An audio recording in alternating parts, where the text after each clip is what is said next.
going to start off the podcast like we always do with every episode. As a writer, you might have a slightly different answer than, some of the artists that are involved. But what is your first animation memory, your very first memory of animation in your life? Ooh. So this is kind of jacked up because so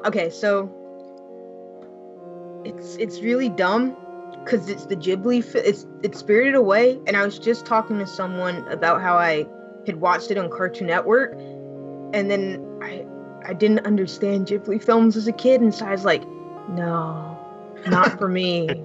Nice. Slow, and I'm a dumb kid, and I need fast, action-paced stuff. So I didn't want to watch it, but I sat there because my brother really liked it, and I was like, I hate this, I think.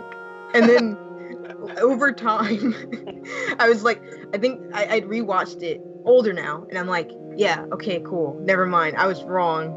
Little me had no taste at all. I was dumb. But that's perfectly legitimate. I mean, those movies aren't for everybody, to be honest. And as like a little kid, sometimes they go over your head because they're kind of slow, and they're like calming, right? Yeah. So but you at least you turned around and you kind of came back to it, which is nice. I got a gun held to my head, and it's like, you haven't seen all the Ghibli movies? And I'm like, chill. Chill out, watch Spirited Away. So how old were you when you watched that? Really young. I think actually I wasn't even watching it. I think my grandfather was like, a movie, and he just popped it in for me and my brother. I think it was like a trip. Like, we used to take a lot of trips down to Florida from New Jersey, and my grandfather would pick us up, and he had one of those portable, like, bulky, I don't know what they were, the little watcher things. Because was it like the DVD thing that flipped? It was like the DVD thing you could hook on the back of your chair. Oh yeah. He would make us watch, like, he had, I don't know how he had, I know it was a rip, but he also had like Dark Crystal that he would make us watch a lot. I don't know, my grandfather's a weird guy. That's cool. I wish my that, and like, I feel like I don't really, it's kind of weird. I don't feel like I remember a lot of animated series as a kid. And the ones that I go back to, the ones that I'm still addicted to today, like Courage the Cowardly Dog, which definitely wasn't one of my first, but it's one of the ones that I still remember regardless of when it came out.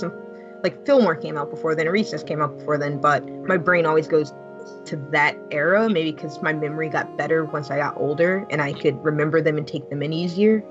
It probably it affected you the most, so it's burned the most in your memory because it had such a lasting impact on you. Yeah, exactly. Courage was cool, man. Courage, John Dilworth, they like tried all different types of mediums in that show. It was a really fun experimental show, so it definitely left a lasting impact on a lot of people. That's pretty neat.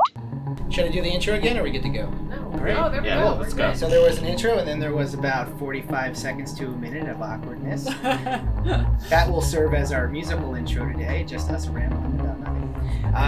And now, here we are.